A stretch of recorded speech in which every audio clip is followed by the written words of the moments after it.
Hey folks, this is Gene from Regular Guy Mountain Biking, and in this bike chat, I've got Josh Patterson from BikeRadar, and we're going to be talking about, can you buy a bike that can be a single quiver bike and a do-all bike? We'll see what Josh has to say about this topic.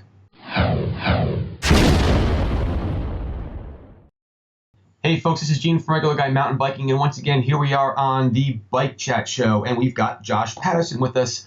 Again, from BikeRadar. So we're going to spend a little bit of time talking about, can a person buy one bike, and this whole idea of a single quiver. Is this even a reality? I know BikeRadar did a piece on something similar to this, and I thought Josh might be able to help us on the topic. So let me stop talking and introduce Josh back to the show. Thanks for joining us again, Josh. Yeah, well, thanks for having me. The one bike quiver. Kind of a scary thought to only have one mountain bike, but for most of us, that's the reality. Yeah. So there's a lot of factors to consider there. So I think first and foremost, people need to consider who they are as a rider, and then how they ride, and then where they ride. And being very honest with yourself about what you're actually going to do versus what you aspire to do, I think is key. You know, if you have grand plans of becoming, a world-class enduro racer, but really you're just putzing around the woods, your bike choice needs to be very different. That's a good point. That's a good point. Yeah, because so, I think part of this whole reality is that you have to have an idea of what kind of riding you want to do and kind of scope the whole thing out. So if you're going to be a cross-country racer, but you also want to maybe do something on the weekends, that type of thing, and maybe or go to the bike park every once in a while, I don't think you're taking your super weenie light, super light carbon fancy cross-country bike and plowing down the park, flying off, hucking off things, because it's not going to work the same. But if we were thinking about more of the average Joe rider, are there bikes out there now, because the whole free ride category is kind of getting blown up? I mean, these enduro / bikes that you can actually pedal, but you can actually have like 170 millimeters of travel on them. The technology in bikes have just gone crazy, and you of anyone gets to see all this, and it must be kind of cool to see where these bikes are going now, where you can make a bike that can hit a jump and still pedal. Sure. Yeah, we've come a long way in a short period of time. I mean, with few exceptions, you've got bikes with 160 mils of travel that pedal really, really well. I mean, at the same time, I think most people should judge a bike not by its suspension numbers, but by its geometry. Okay. There are bikes that have 120, 130 mils of travel that are incredibly long and slack now, and they can go to toe-to-toe with much longer travel bikes, especially if you're talking about bikes like the Evil Following, things like that really kind of shifted the paradigm of what you could do with a short travel bike with big wheels. That right there would be an example of a quiver for quiller. That's a mouthful. Killer 3 times fast for some riders. If you're looking for something that you're going to pedal around easy all day, but also maybe you're going to enter the odd enduro race here and there, that could be a candidate. Or at the other end of the spectrum, for a different type of rider, something like a Santa Cruz Nomad could be the one bike fits all.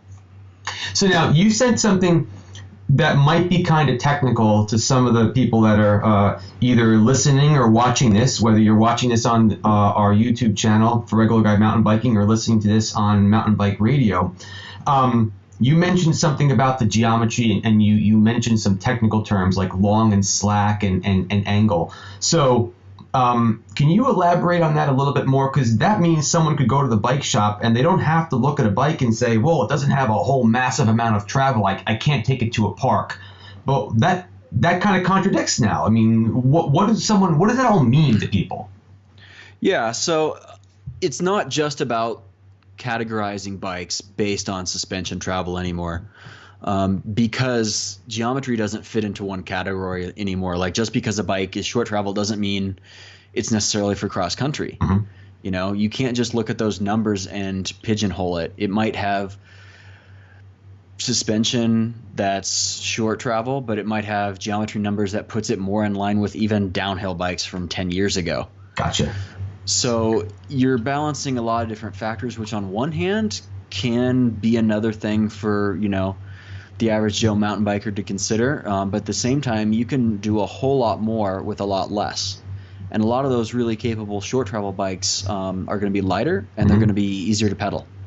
Interesting. Now, if you got a bike that was long and slack, when you mean long, is it as simple as it sounds from wheel to wheel, literally the length of the bike? And what does a long bike do differently than a shorter bike?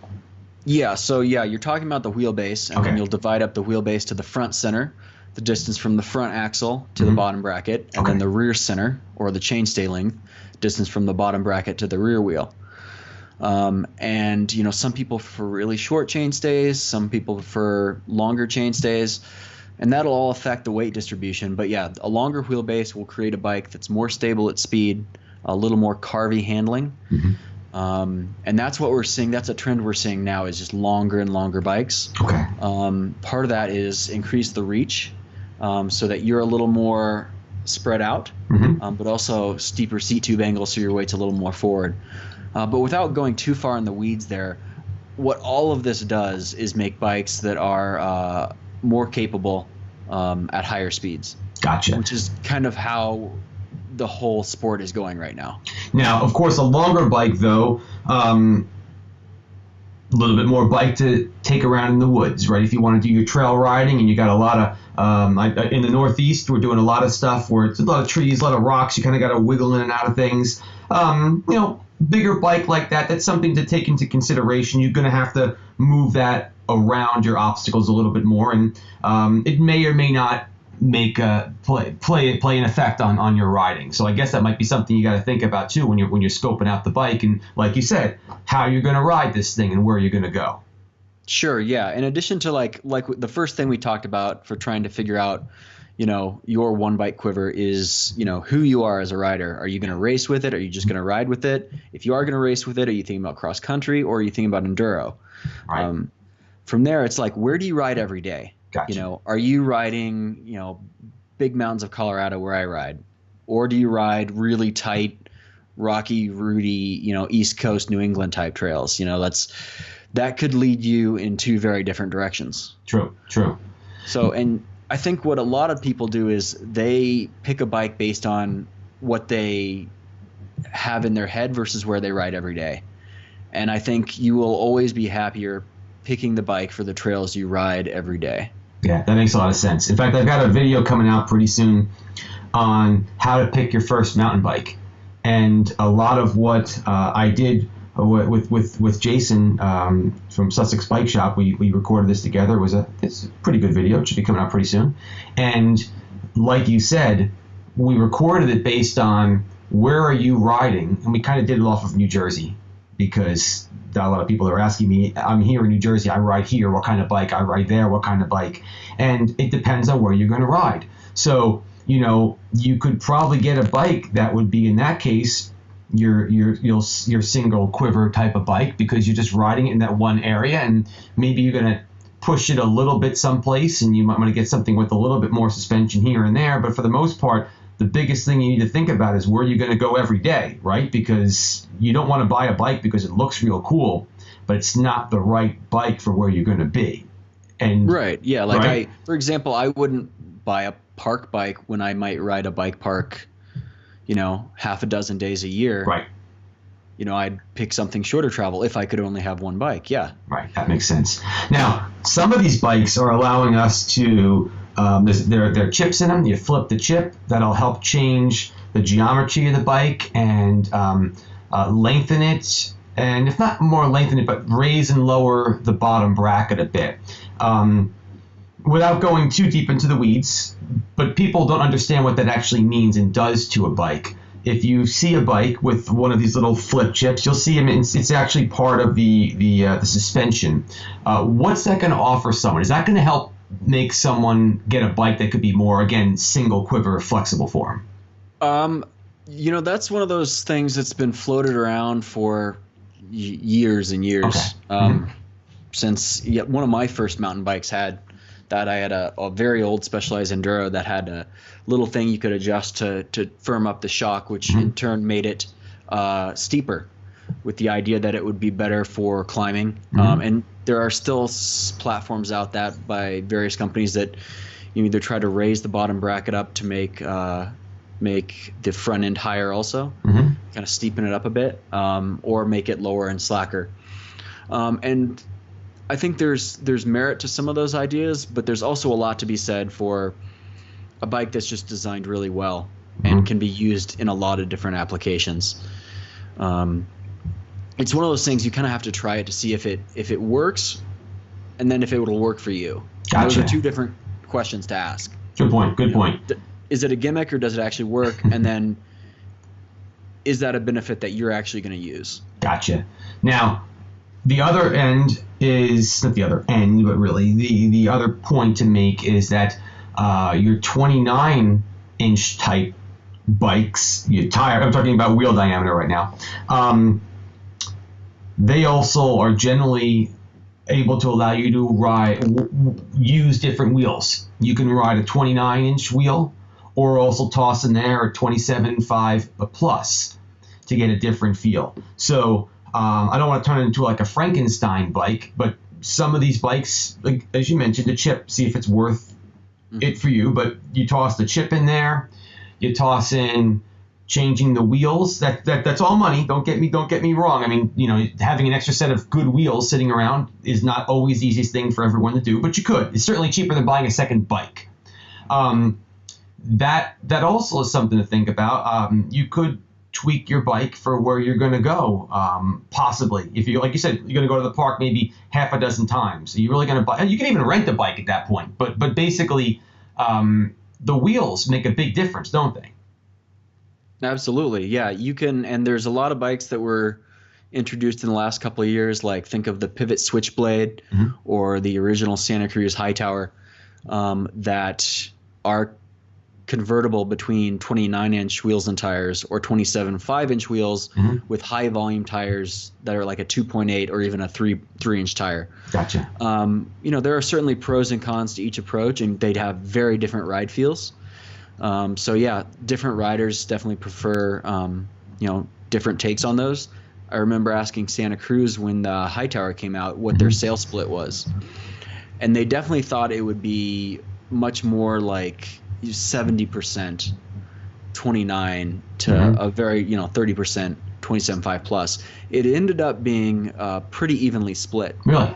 Yeah, which kind of surprised them, but also showed that there were a lot of riders that had developed a taste for fat tires. Yeah, I'll be honest.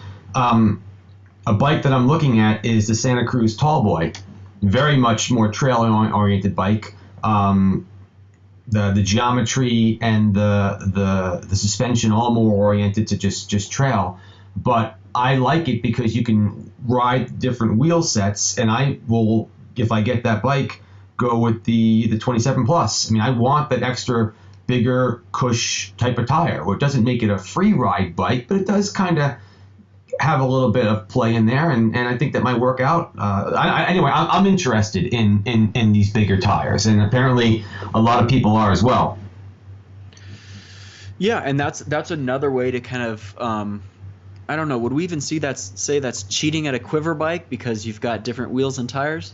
Well, good point. I mean, let's say we're pushing the envelope a little bit, but we're fudging it a bit. We're fudging it a little bit. Yeah. You've still got one frame, but yeah, in the case of like that bike, if you're running it with 27.5 plus, you'd want to run a 130 fork. And that's pretty common with those kind of conversions, is you up the front fork travel when you're going to the smaller diameter, right? 27.5 plus. But frankly, a lot of those bikes also just handle really well with the longer travel fork when you switch back to 29. Right. That's what I was told by people. A lot of people would say if they're going to go with it, they go with the longer travel fork and they just leave it because it's kind of tough, Yeah. You're like, my personal one quiver bike for where I ride is a Santa Cruz Tallboy 3 with the longer 130 fork, but with 29-inch wheels. Okay. And I ride that on trails that are definitely more suited towards longer travel bikes, but I ride those trails all the time, so they're, I know them really well. Right. So to make it more interesting, that's what shorter travel bikes are good for. They make you ride like a hooligan. That's a good point. That's one approach to the single bike quiver.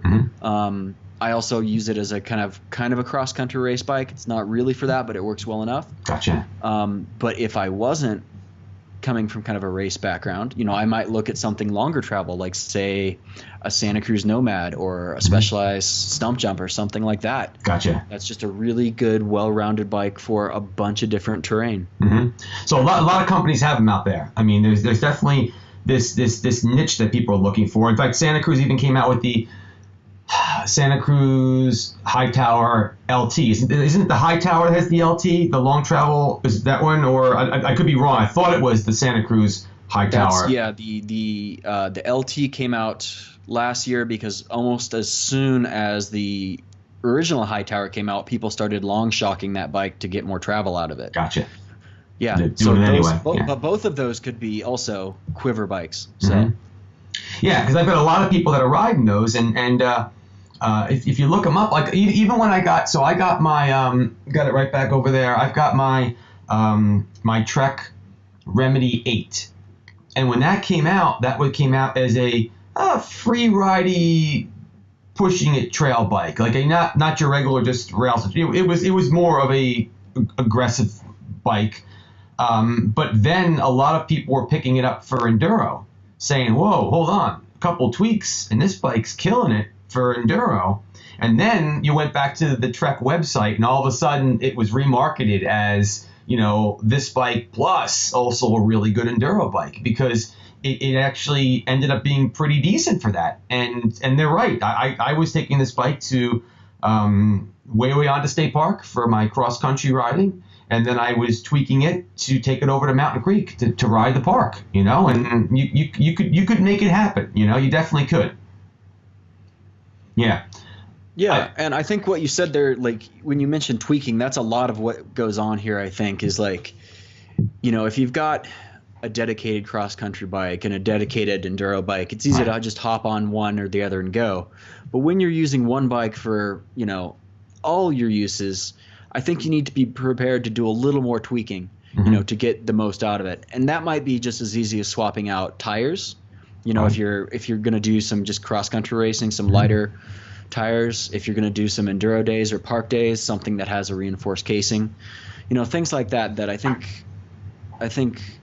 your viewers and listeners should be aware of, is like, it's one bike, but be prepared to make some little changes here and there to get the most out of it.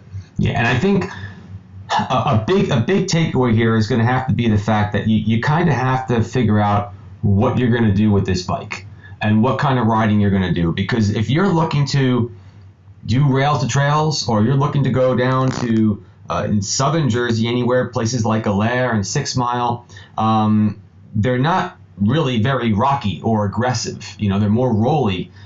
If that's what you're going to do, you can't go and say, I want a bike that's going to do everything and not do what you're going to do primarily really good, right? Because these things are not cheap.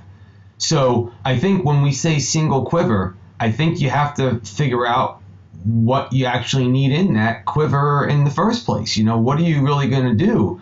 And take into account how much of a tinker you want to be. Maybe you're just like, I'm not going to change my tires. It's a pain in the ass. I got tubeless. I got the sealant all over the place.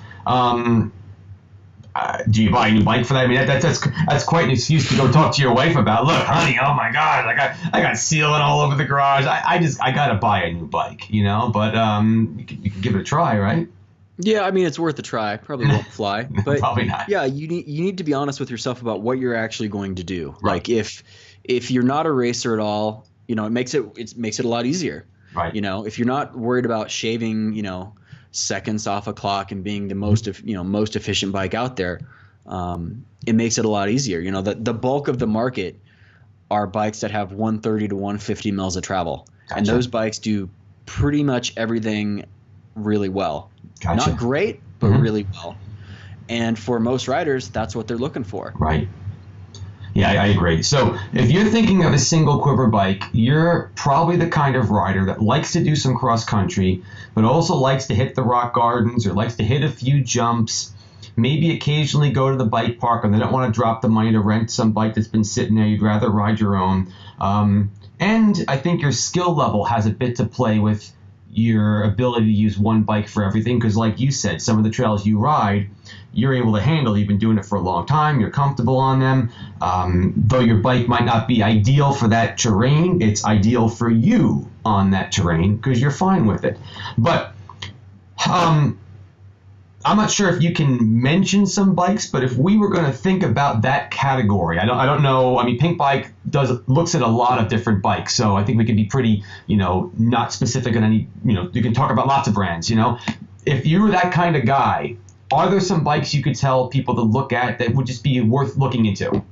Sure. So I'll name like 5 bikes that I think that make really good one quiver bikes. I think the Evil Following is a great one quiver bike for aggressive trail riders. I think if you're looking at a lightweight trail bike that can handle gnarly terrain but is also light enough to do some endurance racing, I think the Fuel EX is a good platform. If you're looking for a one bike quiver and you don't necessarily race but you do occasionally ride more challenging terrain, I think the Specialized Stump Jumper is worth a look. Good call. Also, in that same vein, if you're looking for a bike like that can do enduro but pedals really well, you might look at either the Santa Cruz Hightower LT or the Santa Cruz Nomad. Gotcha. Now, the other point to take away, folks, is this. I personally think that part of getting a single quiver bike is going to be investing maybe a little bit more in the bike than you were going to, or at least you might have thought of. Let me explain. A lot of those bikes that you mentioned come in aluminum or come in carbon.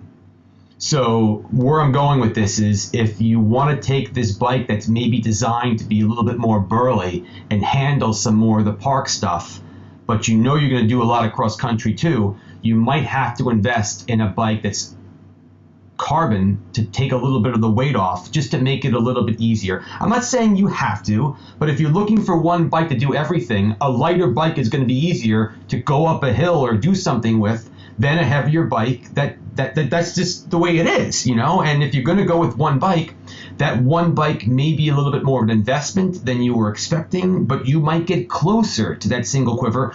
But if I'm completely off, what do you think on that statement? Carbon versus aluminum, that can be certainly a budget question. But I'd look at also where you're going to put the money, Okay. The best upgrade you can do is wheels and tires, Okay. Rotating mass is everything.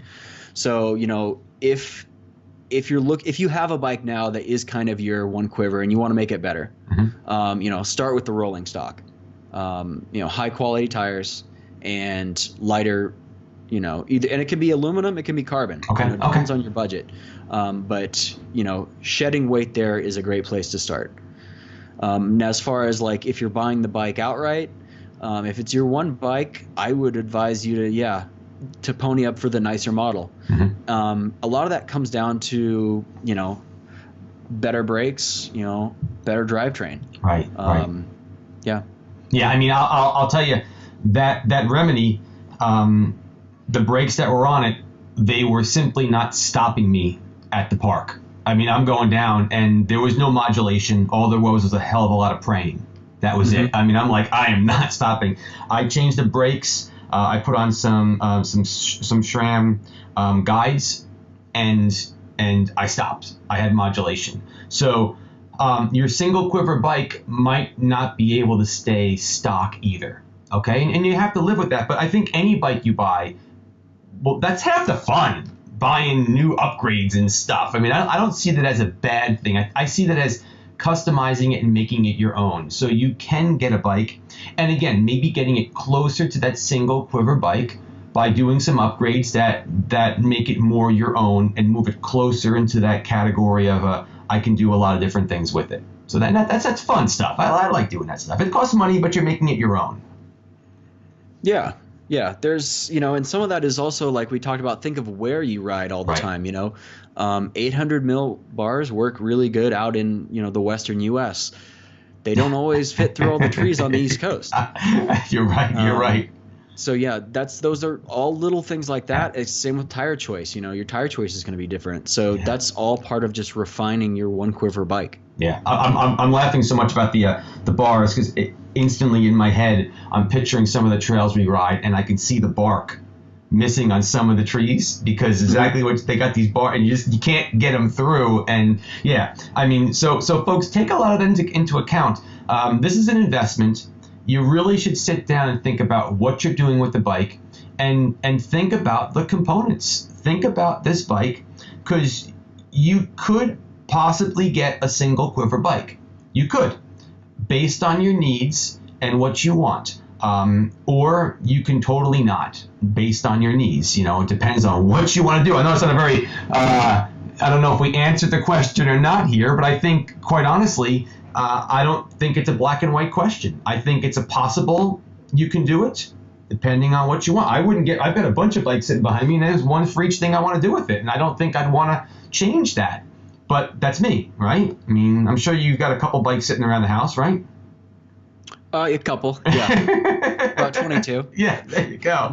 There we go. Hey, well, a couple more and you'll have one for each day of the month. So there you go, man. Yeah. So anyway, folks, I hope we helped you with this topic. What did you, if you have any questions on this, as always, you can either put the questions down in the description below, okay?